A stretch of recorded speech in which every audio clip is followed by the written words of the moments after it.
Fourth chapter आहे joint life policy.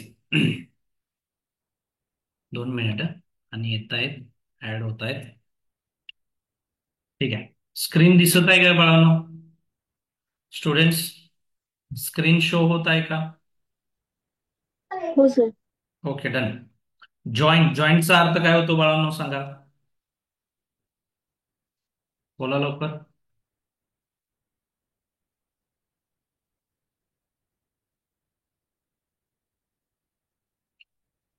जॉईंटचा अर्थ काय होणार आहे?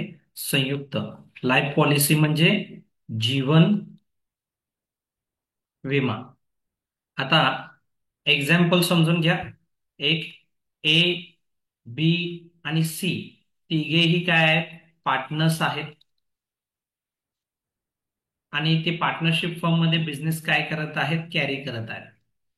पार्टनरशिप फर्म मध्ये बिझनेस, पार्टनरशिप फर्मद्वारे बिझनेस कॅरी करत आहेत ए, बी आणि सी. ओके. आता याच्यामध्ये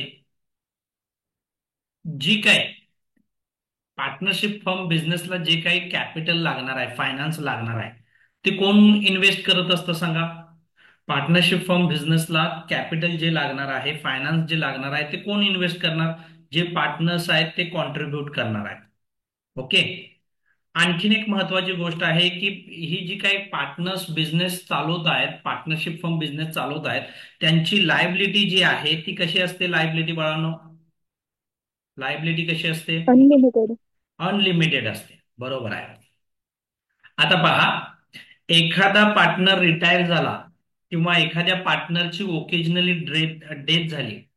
डेथ सांगता येत नाही. एखादा पार्टनर रिटायर व्हायचं ठरवलं, त्यानं व्यवसायातून निवृत्त व्हायचा आहे, तर अशा वेळेला आपल्याला त्या पार्टनरचा जो काही व्यवसायात हिस्सा आहे, फॉर एक्झाम्पल समजून चला बी काय झाली, बीची काय झाली, डेथ झाली, तर अशा वेळेला बीच्या जो काही लीगल हायर किंवा लीगल रिप्रेझेंटेटिव्ह आहे त्याला आपल्याला काय करावे लागतील? पैसे द्यावे लागतील. तर अशा केसमध्ये काय होणार आहे की पुढे व्यवसाय कोण चालवणार आहेत? ए आणि सी चालवणार आहे. बरोबर आहे.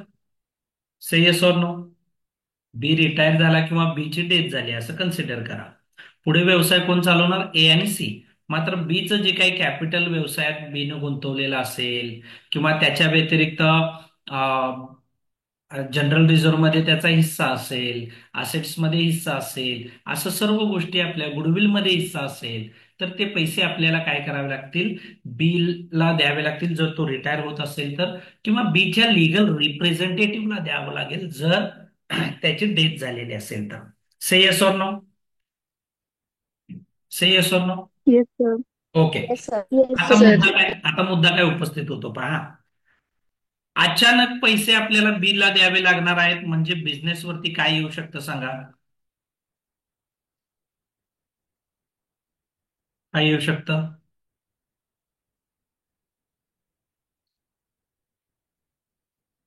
अचानक पैसे आपल्याला बिलला द्यावे लागणार आहेत म्हणजे बिझनेसवरती फायनान्शियल बर्डन किंवा फायनान्शियल प्रेशर येऊ शकतं. Say yes or no? Yes sir. Yes हा. Sir. To avoid the financial burden or financial pressure काय केलं जातं की संयुक्तपणे ए बी सी च्या नावे काय घेतली जाते? पॉलिसी. त्यांच्या लाईफ रिगार्डिंग काय घेतली जाते? पॉलिसी घेतली जाते.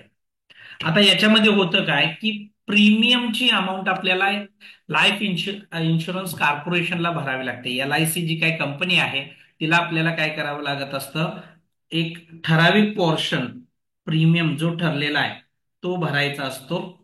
आणि त्या प्रीमियम अगेन्स्ट LIC काय करते? ऍश्युरिटी देते की जर एक ठराविक पिरियड जो ठरलेला आहे पॉलिसीमध्ये तो कंप्लीट झाला तर आम्ही तुम्हाला काय करू? मॅच्युरिटी डेटला इतके पैसे परत करू, असं इन्शुरन्स कंपनी सांगते. समजून चला 10 वर्षांसाठी आपण ती पॉलिसी घेतली ए बी सी ने, तर प्रीमियम भरला जाईल ए बी सी कडून 10 वर्षांसाठी, फर्म मधून तो प्रीमियम पे केला जाईल. आता मुद्दा काय येतो की 10 वर्षाच्या आत एखादा पार्टनर रिटायर झाला किंवा एखाद्या पार्टनरची डेथ झाली तर त्या 10 वर्षाच्या अगोदरच आतच काय केलं जाईल? लाईफ इन्शुरन्स कंपनी आपल्याला पैसे देईल. से येस और नो? एखाद्या पार्टनरची डेथ झाली तर त्या डेथ झाल्यामुळं इन्शुरन्स कंपनी काय करेल? पार्टनरशिप फॉर्मला ठरलेली जी काही अमाऊंट आहे, जी काही स्पेसिफिक अमाऊंट आहे पॉलिसीमध्ये जी ठरलेली आहे ती अमाऊंट पे करेल. Say yes or no? Yes sir. Yes sir. Okay, आता समजून चला. एखाद्या एखादाही पार्टनर रिटायर झाला नाही किंवा एखाद्या पार्टनरची ही डेथ झाली नाही, तर अशा केसमध्ये सर काय होईल? मग 10 वर्ष हप्ता आपण भरणार आहोत प्रीमियम, आणि 10 वर्षानंतर एक जी काय पॉलिसीची अमाऊंट आहे मॅच्युरिटी डेटला, ती अमाऊंट आपल्याला मिळेल. Okay, done. यामुळं होतं काय, की एक ठराविक रक्कम जो काही जी काही रिस्क आहे बाळांनो, ती रिस्क कुणी वाटून घेतली बघा? इन्शुरन्स कंपनीने वाटून घेतली. इन्शुरन्स कंपनी काय सांगत आहे, की आम्हाला तुम्ही इतके प्रीमियम पे करा.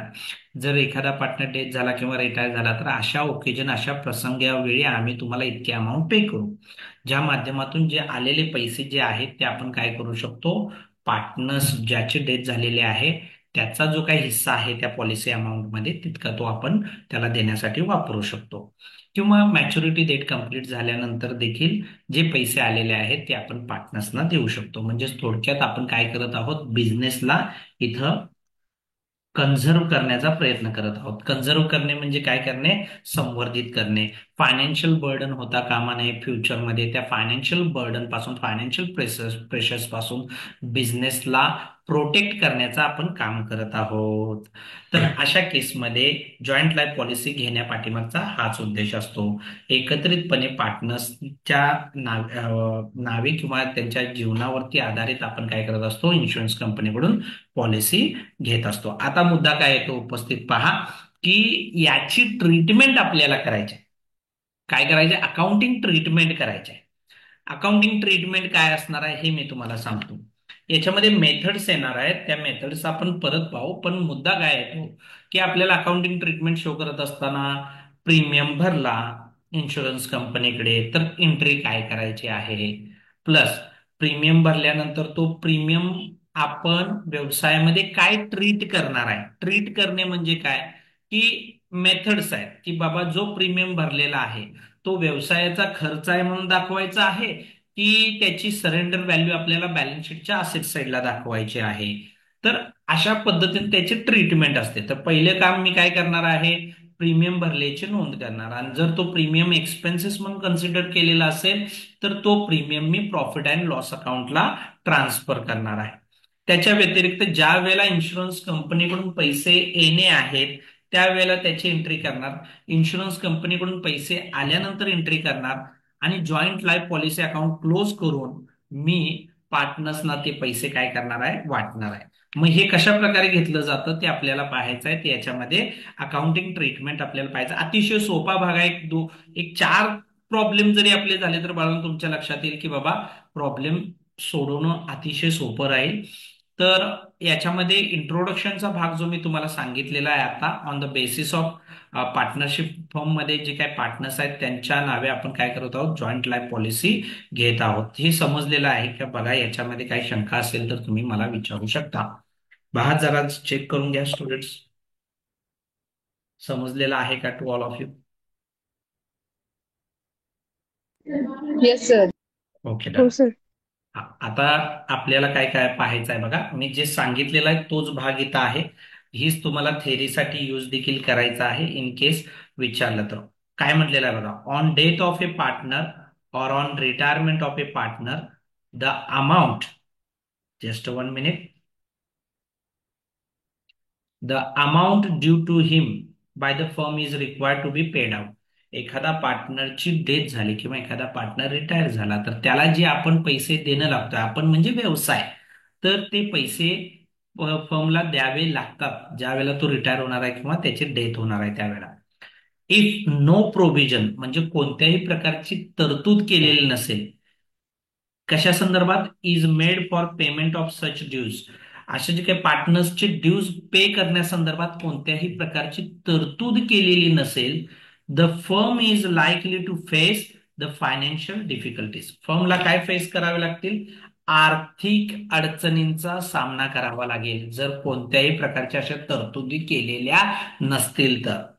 इट मे बी रिक्वायर्ड, काय म्हटलेलं आहे बघा? It may be required at times even to sell any of the assets and clear dues. आणि अशा परिस्थितीत आपण कोणत्याही प्रकारची तरतूद न केल्यामुळं फर्मला त्याच्या जवळच्या असणाऱ्या असेट सील करण्याची देखील वेळ येऊ शकते आणि त्यातून आलेले पैसे आपल्याला त्या पार्टनरला, जो पार्टनर रिटायर झालेला आहे किंवा ज्या पार्टनरची डेथ झालेली आहे, त्याच्या लिगल हायरला पैसे देण्यासाठी ते पैसे वापरावे लागतील आपल्याला. अशा प्रकारच्या डिफिकल्टीज अराईज होऊ नयेत म्हणून आपल्याला प्रोव्हिजन करावे लागतात, हे मी तुम्हाला सांगितलेलं आहे. परत आता पहा, द ऑब्जेक्ट, ऑब्जेक्ट म्हणजे हेतू of taking a life on the live of its partners is to overcome with such a situation. काय मेन ऑब्जेक्ट आहे की पार्टनर्सची जी काय पार्टनर्सच्या जी काय लाईव्ह आहेत, म्हणजे टोटल पार्टनर्सचे जे लाईफवरती आधारित आपल्याला पॉलिसी घेण्यापाठीमागचा ऑब्जेक्टच काय आहे, की ही जी काय फायनान्शियल डिफिकल्टीज येणार आहे, अशी फायनान्शियल डिफिकल्टीज येऊ नयेत, अशा परिस्थितीत फर्म अडकू नये, त्यातून बाहेर पडण्यासाठी आपल्याला पॉलिसी म्हणजे पार्टनर्स काय करत असतात, जॉईंट लाईफ पॉलिसी घेत असतात. The dues of a deceased partner are paid out from the policy amount received from the insurance company. ज्या पार्टनरची डेथ झालेली आहे त्याच्या लिगल हायरला पैसे कसे दिले जातात, तर इन्शुरन्स कंपनीकडून जे पैसे आलेले आहेत त्यातून त्याचे ड्यूज भागवले जातात. And as such the firm is not financially handicap on payment of the dues. आणि ही परिस्थिती आपल्याला काय फायदेशीर ठरते फर्मसाठी, तर फायनान्शियली हँडिकॅप होत नाही व्यवसाय, म्हणजे फायनान्शियली बर्डन होत नाहीये. इन्शुरन्स कंपनीने काय केलेलं आहे, पैसे दिलेले आहेत आणि त्या पैशांचा उपयोग आपण त्या डिसिज्ड पार्टनरच्या लिगल हायरला पैसे देण्यासाठी वापरलेला आहे. त्याच्या पुढे जाऊया. काय म्हणलेलं आहे, there may be one joint policy on the life of all partners or there may be separate or individual policy on the life of each partner. यांनी काय म्हटलंय की सर्व पार्टनरचा मिळून एकत्रितपणे आपण विमा उतरवू शकतो, विमा कंपनीकडून विमा घेऊ शकतो, किंवा किंवा प्रत्येक पार्टनरसाठी स्वतंत्र त्याच्या लाईफवरती आधारित किंवा त्याच्या लाईफशी रिलेटेड आपण पॉलिसी घेऊ शकतो.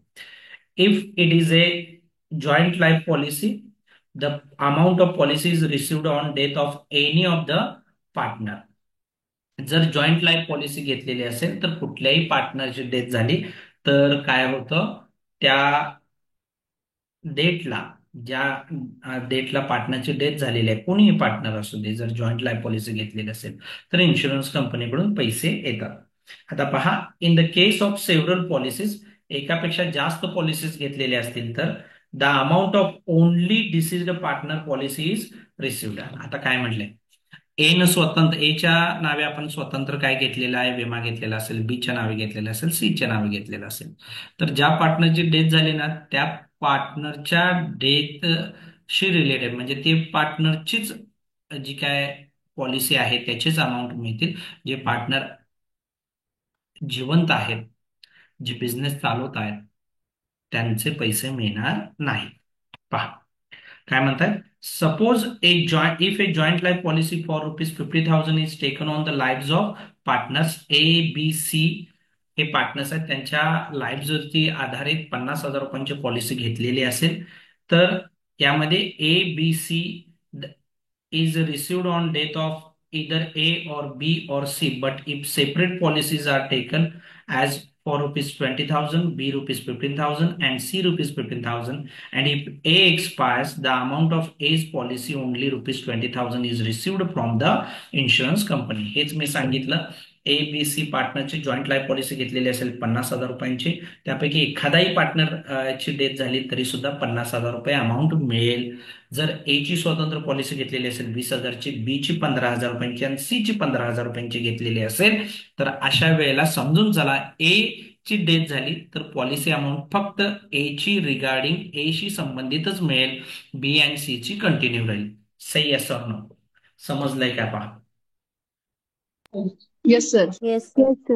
Okay, done. आता अकाउंटिंग ट्रीटमेंट दिलेले आहे. अकाउंटिंग ट्रीटमेंट देताना याला नंबर 1 टाकायचा आहे. प्रीमियम पेड करतो का नाही, फर्म प्रीमियम पेड करणार आहे. आता इन्शुरन्स कंपनी, लक्ष द्या व्यवस्थित, इन्शुरन्स कंपनी आणि पार्टनरशिप फर्म मधले पार्टनर्स जे आहेत यांच्यामध्ये काय होणार आहे सांगा, कॉन्ट्रॅक्ट होणार आहे. काय होणार आहे, कॉन्ट्रॅक्ट. कॉन्ट्रॅक्ट काय असणार आहे, आता जी कंपनी आहे इन्शुरन्स कंपनी तिला इन्शुरर म्हटलं जातं. आणि जे पार्टनर्स आहेत ज्यांच्या लाईफवरती आधारित आपण काय करणार आहोत, लाईफ पॉलिसी घेणार आहोत, त्यांना इन्शुअर्ड पर्सन म्हटलं जातं. ओके. या कॉन्ट्रॅक्टमध्ये दोन व्यक्ती आहेत महत्वाचे, एक इन्शुरन्स कंपनी आणि पार्टनर्स. ओके. डन. आता या केसमध्ये इन्शुरन्स कंपनी काय म्हणते की तुम्ही आम्हाला मंथली इतकी अमाऊंट पे करा, प्रीमियम. मंथली असेल, क्वार्टरली असेल, हाफ इयरली असेल किंवा इयरली असेल, इतकी अमाऊंट पे करा. आम्ही तुम्हाला काय करू, जर इन केस एखाद्या एखाद्या पार्टनरची डेथ होते तर त्या केसमध्ये आम्ही तुम्हाला पैसे देऊच. अन्यथा एक टर्म कंप्लीट झाली 5 वर्षांचा, 10 वर्षांसाठी जी काय पॉलिसी तुम्ही घेतली त्या 10 वर्षांनंतर मॅच्युरिटी डेटला तर आम्ही तुम्हाला पैसे देऊच, असं कोण सांगतंय आपल्याला, इन्शुरन्स कंपनी. मात्र इन्शुरन्स कंपनीला प्रीमियम भरणं आवश्यक आहे. आता हा जो काही इन्शुरन्स कंपनीला प्रीमियम भरला जाणार आहे, तो प्रीमियम पार्टनरशिप फर्म मधून दिला जाणार आहे. तर ते म्हणतायत अकाउंटिंग ट्रीटमेंटमध्ये पहिली ट्रीटमेंट आहे, प्रीमियमला कन्सिडर केलेला असेल खर्च आहे. काय आहे म्हणून कन्सिडर केलेलं असेल सांगा. खर्च. बोला. खर्च. लक्ष ठेवा व्यवस्थित. पहिल्यांदा आपण इन्शुरन्स कंपनीला पैसे भरणार आहोत, प्रीमियम भरणार आहोत. त्यानंतरच ती रिस्क काय करणार आहे, घेणार आहे. Regarding the life of partners, life of the partner, premium तर भरावाच लागेल. ओके. तर पेमेंट ऑफ प्रीमियम, प्रीमियम भरत असताना लाईफ इन्शुरन्स प्रीमियम अकाउंटला डेबिट जाईल आणि टू बँक अकाउंटला क्रेडिट, कारण की आपल्याकडून पैसे जाणार आहेत. समजलं का सांगा. आपल्याकडून पैसे जाणार आहेत, bank is the giver. Yes sir. Okay. Done. Yes sir. आता वर्षाच्या शेवटी त्यांनी काय म्हटलेलं आहे, आपण जो प्रीमियम भरतोय, जो प्रीमियम भरतोय LIC कंपनी जवळ, तर त्याला आपण खर्च म्हणून कन्सिडर करायचा अकाउंटिंग ट्रीटमेंट करत असताना. मग तो खर्च असलेला आहे म्हणून पहिल्या एंट्रीमध्ये जो काय प्रीमियम आहे त्याला डेबिट दिलाय. वर्षाच्या शेवटी आपल्याला तो प्रीमियम ट्रान्सफर करायचा आहे. आणि तो ट्रान्सफर करताना कुठे ट्रान्सफर करणार आपण, प्रॉफिट अँड लॉस अकाउंटच्या डेबिट साईडला. तर काय केले बघा, एंट्री चेक करा. प्रॉफिट अँड लॉस अकाउंटच्या डेबिट साईडला जाईल टू लाईफ इन्शुरन्स प्रीमियम, लिहिलंय का पहा. लाईफ इन्शुरन्स प्रीमियमला फर्स्ट एंट्रीमध्ये डेबिट दिलं, सेकंड एंट्रीमध्ये क्रेडिट दिलेलं आहे.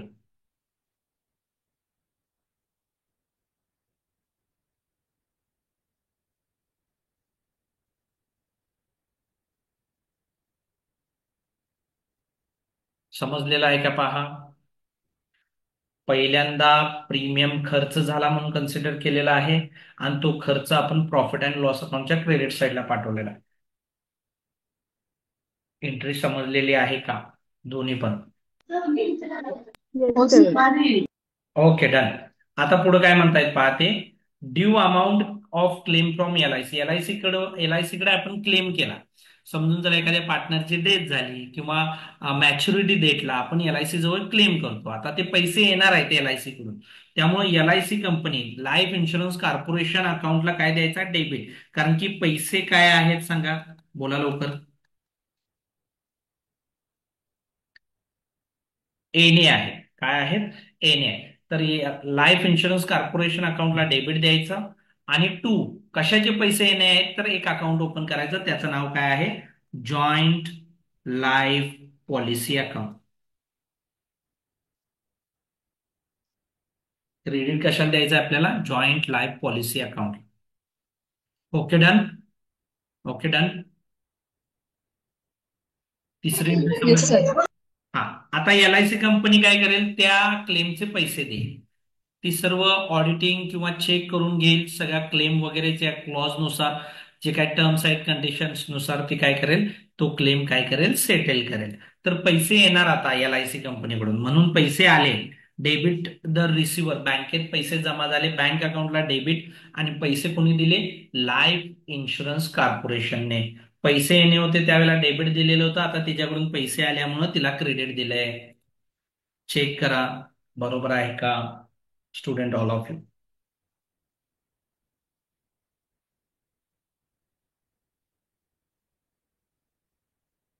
समजलंय का student all of you. Yes sir. हो सर. ओके, नेक्स्ट आहे आता जो काही बॅलन्स राहिला. आता जेल कशाचे पैसे आले ते जॉईंट लाईफ पॉलिसीचे पैसे आले ते आपल्याला काय करायचं, तो अकाउंट क्लोज करायचा. इन्शुरन्स कंपनीकडून जो जे पैसे येणार आहेत त्यावेळेला आपण हा joint life policy account open केलं बघा. क्रेडिट दिलेलं होतं आपण याला, दिलेलं आहे का क्रेडिट? त्याला आता काय करायचं आहे, डेबिट द्यायचा आहे, तो अकाउंट क्लोज करायचा आहे आणि ते पैसे कुणाला वाटायचे आहेत सांगा?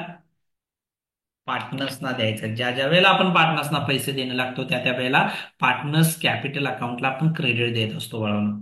तर joint life policy account goes with debit to partners capital account. इथं क्लोज होतो हा. समजलेला आहे का? चेक करून घ्या.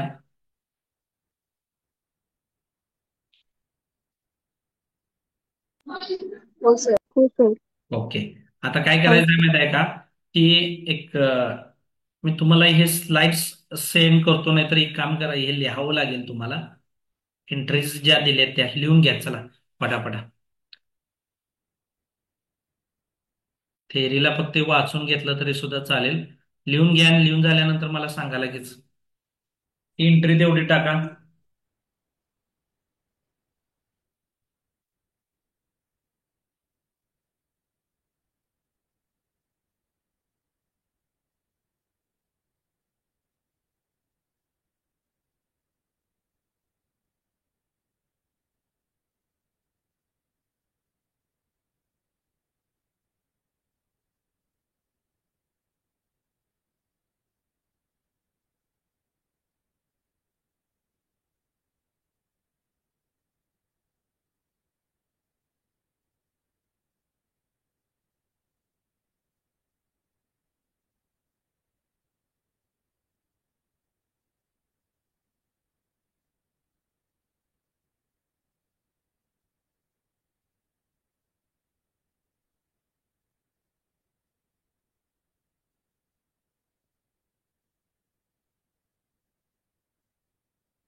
झालं सर.